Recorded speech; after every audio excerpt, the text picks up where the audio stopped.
Zelensky has finally surrendered. If he had known this would be the outcome, why bother in the first place? On December 14, Zelensky publicly stated that he is willing to abandon the bid to join NATO on the condition that the United States and Europe provide him with security guarantees.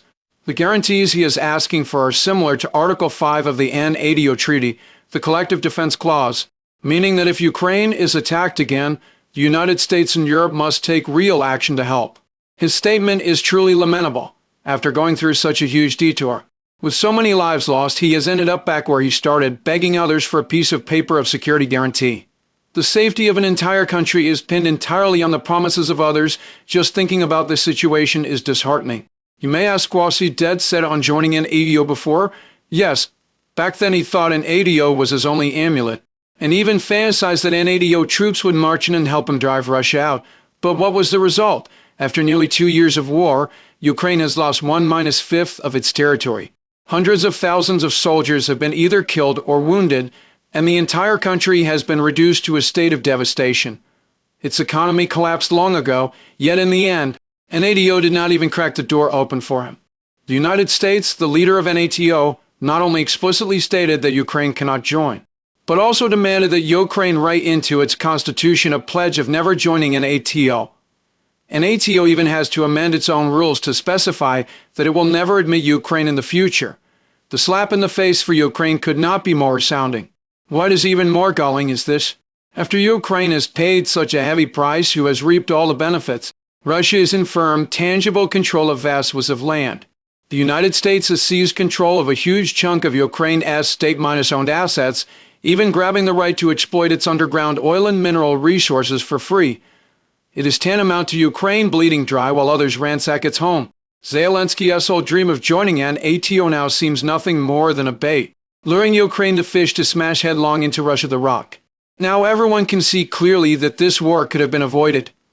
As some people pointed out early on, it should never have started in the first place. Even if it did, it ought to have ended a long time ago. So why is it dragged on for so long? Simply because there are forces that never wanted it to stop. Politicians in certain European countries, along with some factions in the United States, kept dangling the empty promise of future NATO and EU membership in front of Zelensky. They kept egging him on, sending him guns and artillery, making him believe he could still win. As a political novice, how could Zelensky outmaneuver these seasoned global power players? To put it bluntly, he and the country he leads have been nothing more than pawns on a chessboard, used to drain Russia's strength. And the ordinary people of Ukraine have become the most pitiful casualties of this power game. Someone once boasted that he could end the war within 24 hours once he took office. But what is the reality? The war still rages on because bringing it to a halt is far from easy. The waters run too deep. Certain forces in Europe have no desire to see the war stop. They have resorted to all sorts of tricks, putting forward unrealistic conditions and using every means to drag things out. Only recently has the situation shown a glimmer of change. When that man who claimed he would end the war really began to act like he would abandon Europe and strike out on his own, some people finally started to panic. They suddenly realized that without U.S. protection, they are nothing at all. And that is when they finally dared not continue fanning the flames of war. As soon as Europe softened its stance, Zelensky immediately felt a biting chill. Lost his last hope the West sustained support. Now that even this backer might withdraw, what else could he do? If he didn't take this chance to back down, he and the entire country of Ukraine would probably face unbearable consequences, so his sole mind is called compromise this time. In essence, surrender. After 2 years of war, how could he possibly recover on the negotiating table what he lost on the battlefield?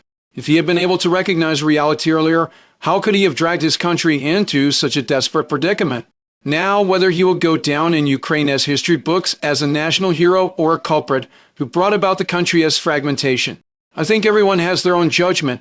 His biggest mistake was gambling the fate of the entire country on an unreliable promise. He used the flesh and blood of his people to carry out the geopolitical strategies of others, and in the end, all he got in return was a fragmented nation and an uncertain destiny. It's just that the price paid at the beginning is far too heavy for the Ukrainian people.